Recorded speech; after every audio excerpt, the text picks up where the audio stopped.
अस्सलाम वालेकुम स्टूडेंट्स। हम चैप्टर 12 के न्यूमेरिकल्स स्टार्ट कर रहे हैं। इससे पहले भी हम चैप्टर 12 के न्यूमेरिकल्स कर चुके हैं। अभी हम जो टॉपिक देखेंगे चैप्टर 12 के न्यूमेरिकल्स का, वो कौन सा है? वो है कैपेसिटर का टॉपिक। ठीक है, तो कैपेसिटर के लिए पहले मैंने एक पास्ट पेपर के न्यूमेरिकल से स्टार्ट कर रही हूँ। कैपेसिटर के न्यूमेरिकल के लिए आपको जो हमने सीरीज़ पैरेलल कॉम्बिनेशन देखा था कैपेसिटर का, capacitor in series and the capacitors are in parallel, उनके फॉर्मूलाज को जहन में रखते हुए इसको सॉल्व करेंगे। तो न्यूमेरिकल्स तो इसके बहुत आसान है। ये न्यूमेरिकल जो कि इस टाइप का न्यूमेरिकल आपकी बुक में भी है 12.17, और वैसे ही न्यूमेरिकल आपके पास्ट पेपर्स में भी मिलता है हमें। न्यूमेरिकल है कि 10 microfarad capacitor is charge to a potential difference of 220 volt. ठीक है, तो इसका डाटा बनाना स्टार्ट करते हैं कि एक कैपेसिटर है जिसकी वैल्यू कितनी है 10 माइक्रोफैराड, जिसकी जो कैपेसिटेंस की वैल्यू है वो है 10 माइक्रोफैराड। माइक्रो के लिए एक्सपोनेंशियल -6, और इसका जो पोटेंशियल डिफरेंस है वो कितना है 220 volt. It is then disconnected from the battery. इसको फिर बैटरी, इस कैपेसिटर को बैटरी से डिस्कनेक्ट करते हैं and its plates are connected in a parallel to another capacitor. फिर इसको किसी दूसरे कैपेसिटर के साथ क्या करते हैं, कनेक्ट कर देते हैं, और दूसरे कैपेसिटर के साथ जब आप इसको कनेक्ट कर देते हैं तो इसका जो पोटेंशियल डिफरेंस है वो कम हो जाता है। ठीक है, अब इसका जो पोटेंशियल डिफरेंस कम होता है उसको हम यहाँ पे लिख देते हैं V2, और कितना कम हो जाता है 100 volt. What is the capacitance of the second capacitor? अब आपने फाइंड आउट क्या करनी है, capacitance of the second capacitor के एक न्यूमेरिकल को ज़रा दोबारा समझिएगा कि जो कैपेसिटर है वो कितने माइक्रोफैराड का था, 10 माइक्रोफैराड का था, और उसको जो पोटेंशियल डिफरेंस है वो था 220 वोल्ट। फिर इस कैपेसिटर को जो है बैटरी से डिस्कनेक्ट करके दूसरे कैपेसिटर के साथ कनेक्ट करते हैं, और दूसरे कैपेसिटर के साथ जब ये कनेक्ट होता है तो इसकी जो उसकी वैल्यू है पोटेंशियल डिफरेंस की, वो डिक्रीज़ हो जाती है, और कितनी हो जाती है 100 वोल्ट हो जाती है। अच्छा, अब आपने फाइंड आउट क्या करना है, आपने फाइंड आउट करना है capacitance of a second capacitor. तो इसके लिए पहले हम चार्ज फाइंड आउट करते हैं। Q is equals to CV। तो जो Q1 की वैल्यू आएगी मेरे पास, V1 इज़ 220। इसको कैलकुलेटर से हमने सॉल्व करना है, तो हमारे पास आंसर आ जाएगा 2.2 एक्सपोनेंशियल -3 कूलम। अच्छा, ये हो गया मेरे पास Q1। ठीक है, अब अगर मैं Q1 प्राइम फाइंड आउट कर लूँ। अच्छा, व्हाट इज़ Q1 प्राइम? वो किस तरीके से आएगा, वो आपने लिखा कि C1 तो यही रहेगा, लेकिन पोटेंशियल डिफरेंस जो है वो क्या हो गया था, अलग हो गया था, मतलब डिक्रीज़ हो गया था। ठीक है, तो C1 में तो आपने यही लिखा कि 10 एक्सपोनेंशियल -6, और जो V2 की वैल्यू है वो आपकी कितनी हो गई 100। तो जो Q1 प्राइम है आपके पास, वो आपने जब सॉल्व किया तो वो आ जाएगा 1 एक्सपोनेंशियल -3 कूलम। ठीक है, ये हमने क्या निकाला है, फाइंड आउट किया है कि ये जो चार्ज की वैल्यू है ये उस वक्त है जब पोटेंशियल डिफरेंस 220 था। ये चार्ज की वैल्यू उस वक्त है जब पोटेंशियल डिफरेंस कितना था, 100 था। ठीक है, अब जब सेकंड कैपेसिटर लगा है उसकी वजह से जो चार्ज डिक्रीज़ हुआ है, जब सेकंड कैपेसिटर लगा है उसकी वजह से जो चार्ज डिक्रीज़ हुआ है, तो इसका मतलब जितना चार्ज यहाँ डिक्रीज़ हुआ है वो किसने स्टोर कर लिया होगा, सेकंड कैपेसिटर ने। मैं अपनी बात को रिपीट कर रही हूँ कि सेकंड कैपेसिटर के साथ पैरेलल में कनेक्ट होने की वजह से जो फर्स्ट कैपेसिटर का चार्ज कम हुआ है, वो चार्ज कहाँ गया, वो चार्ज उस दूसरे कैपेसिटर ने क्या कर लिया, अपने अंदर एब्जॉर्ब कर लिया। तो अगर मैं उस कैपेसिटर के लिए चार्ज की वैल्यू फाइंड आउट करूँ तो वो क्या हो जाएगी, Q2 is equals to C2, या मैं अगर पहले वैल्यू फाइंड आउट करी तो Q2 is equals to Q1 minus Q1 prime. Q1 की वैल्यू कितनी है हमारे पास, इट इज़ 2.2 एक्सपोनेंशियल -3, और Q1 की कितनी है 1 एक्सपोनेंशियल -3। तो जो आपके पास Q2 की वैल्यू आ जाएगी, वो इन दोनों को आपने जब माइनस कराया तो इसकी वैल्यू आपके पास आ जाएगी 1.2 एक्सपोनेंशियल -3। ये बात समझ आ गई कि Q2 कैसे Q1 माइनस Q1 प्राइम के बराबर है, क्योंकि Q1 का जो चार्ज था 2.2 एक्सपोनेंशियल -3 कूलम, वो सेकेंड कैपेसिटर के साथ कनेक्ट होने के बाद इतना हो गया। मतलब जो उसका चार्ज का लॉस हुआ वो चार्ज कहाँ गया, वो ऑब्वियसली सेकेंड कैपेसिटर ने स्टोर कर लिया, तो वो सेकेंड कैपेसिटर का चार्ज बन गया। अच्छा, अब मुझे सेकेंड कैपेसिटर की कैपेसिटेंस की वैल्यू फाइंड आउट करनी है। Q is equals to C2V2 और Q2 divided by V2 is equals to C2।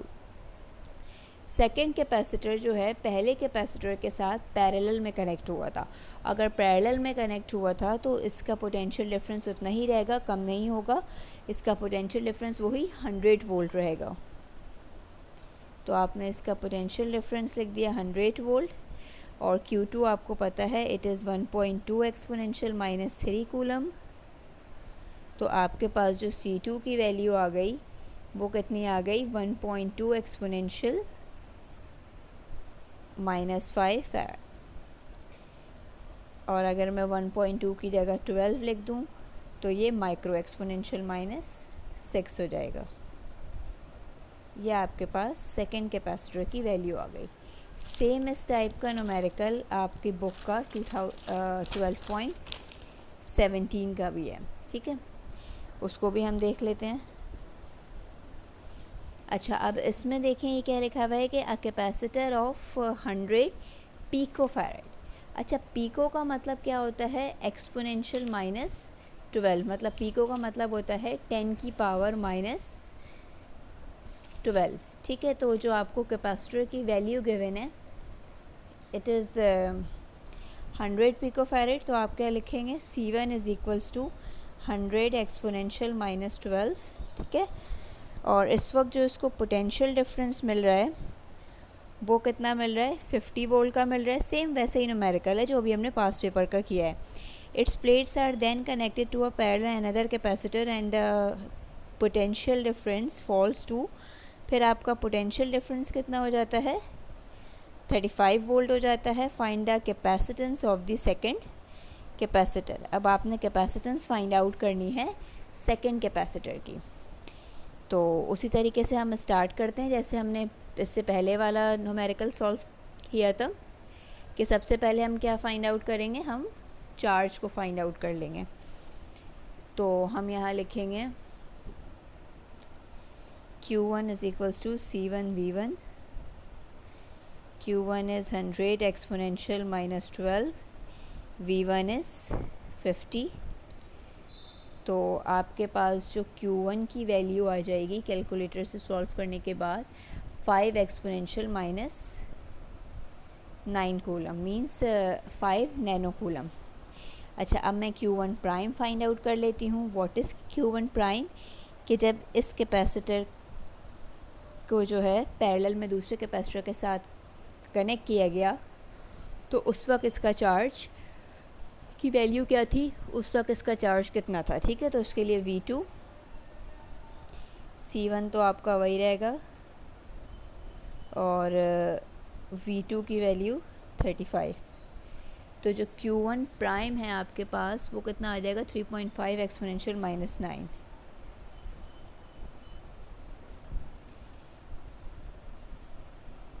ठीक है, इस बात को एक बार रिपीट करते हैं कि पहले जो चार्ज की वैल्यू है वो किस वक्त है, जब दूसरा कैपेसिटर कनेक्ट नहीं है।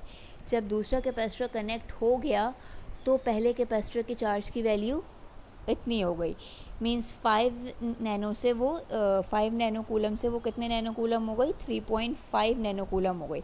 अब ये वैल्यू क्या हुई है, डिक्रीज़ हुई है, कम हुई है। तो जब चार्ज की वैल्यू कम हुई है तो इसका मतलब पहले कैपेसिटर का ये चार्ज जितनी वैल्यू कम हुई है वो किसने स्टोर कर लिया होगा, जो उसके साथ दूसरा कैपेसिटर पैरेलल में कनेक्ट हुआ है। तो उसकी वैल्यू मैं कैसे फाइंड आउट करूँगी, दूसरे कैपेसिटर के चार्ज की value Q1 minus Q1 prime. Q1 की वैल्यू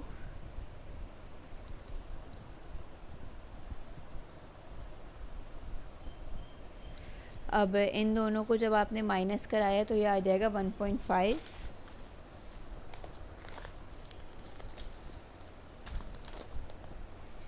तो आपके पास जो Q2 आ रहा है वो है 1.5 एक्सपोनेंशियल -9 कूलम। पैरेलल कॉम्बिनेशन है और हमने कैपेसिटेंस फाइंड आउट करनी है सेकेंड कैपेसिटर की। तो इसको हम किस तरीके से V2 इधर आ जाएगा और Q2 की वैल्यू थी 1.5 एक्सपोनेंशियल -9। वोल्टेज हम वही वाला पोटेंशियल डिफरेंस लेंगे जो सेकंड कैपेसिटर को कनेक्ट करने के बाद हुआ था, वो कितना था 35। अब आपने जब इन दोनों को डिवाइड कराया तो आपके पास आंसर आ जाएगा 42.86 एक्सपोनेंशियल -12।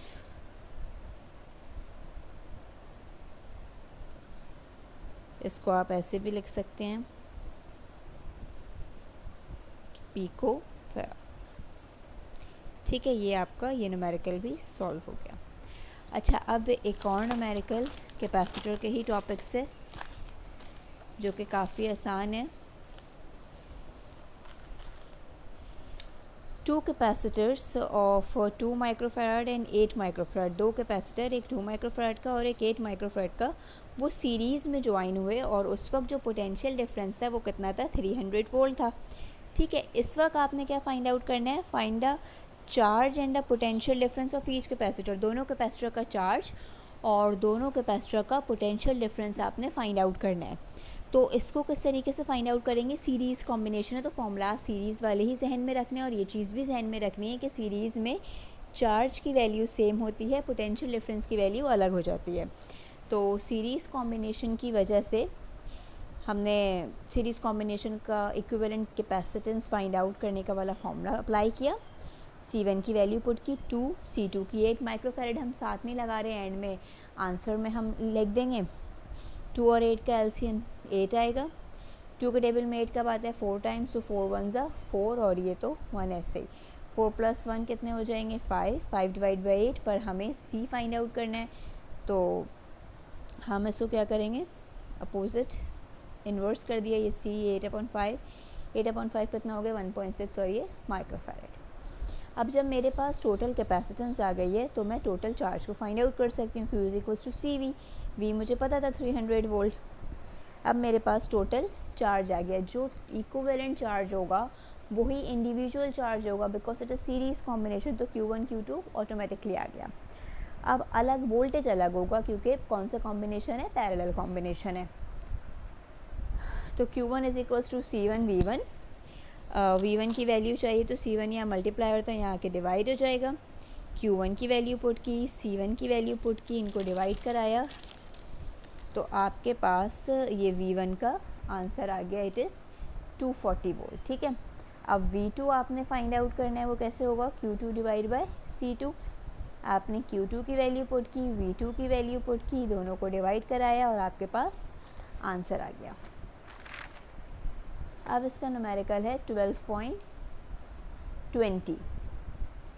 12.20 न्यूमेरिकल जो है, देखिए 1 picofarad capacitor are charge separately to the potential difference 100, 200 and 300 volt respectively.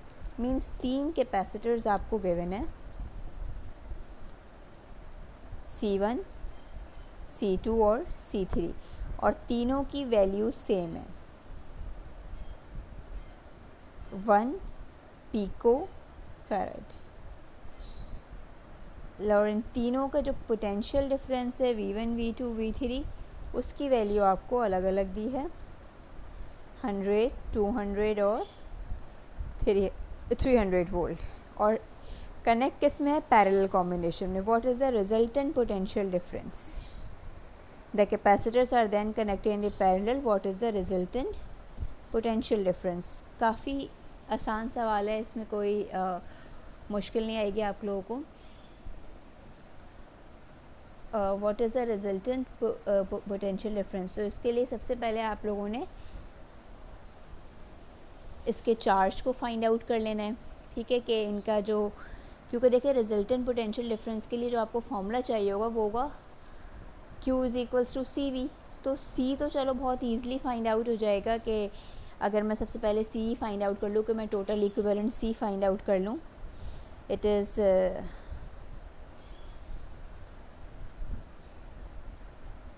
Parallel combination, तो C is equals to C1 plus C2 plus C3, और ये मुझे पता है कि ये तीनों की जो वैल्यू है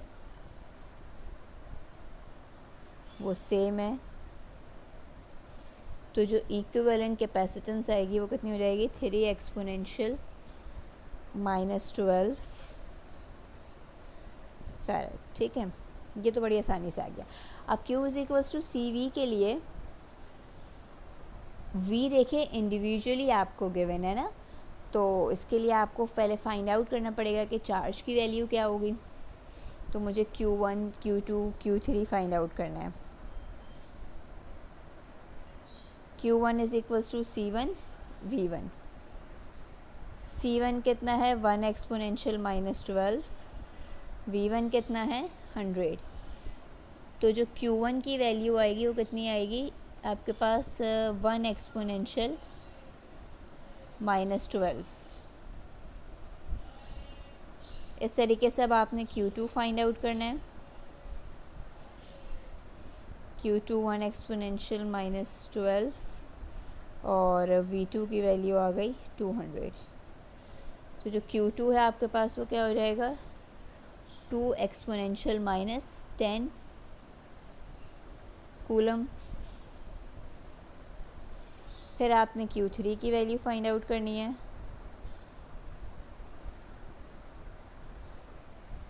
तो C3 तो आपने वही लिखा, 1 exponential -12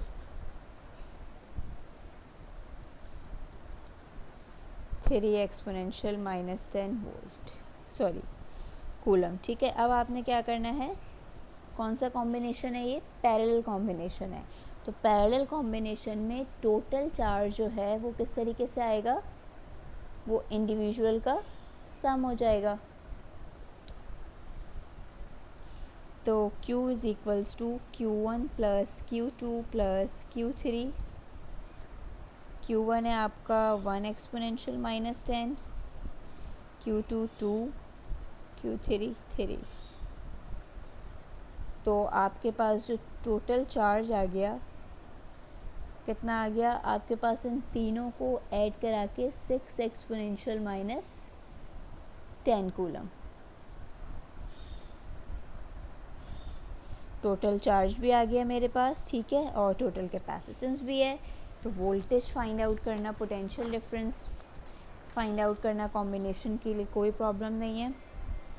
Q is equals to CV, Q divided by C। Charge की वैल्यू हमारे पास जो आई थी वो क्या थी, 6 एक्सपोनेंशियल -10, और कैपेसिटेंस की वैल्यू जो हमने फाइंड आउट की थी इट इज़ 3 एक्सपोनेंशियल -12। तो आपके पास जो वोल्टेज का आंसर आ गया वो आ गया 300 वोल्ट्स। ये कैपेसिटर के टॉपिक के न्यूमेरिकल्स आपके ख़त्म हो गए। बुक में कुछ और भी इसके न्यूमेरिकल्स हैं और पास्ट पेपर में भी हैं, उसको आप लोग देख लेंगे।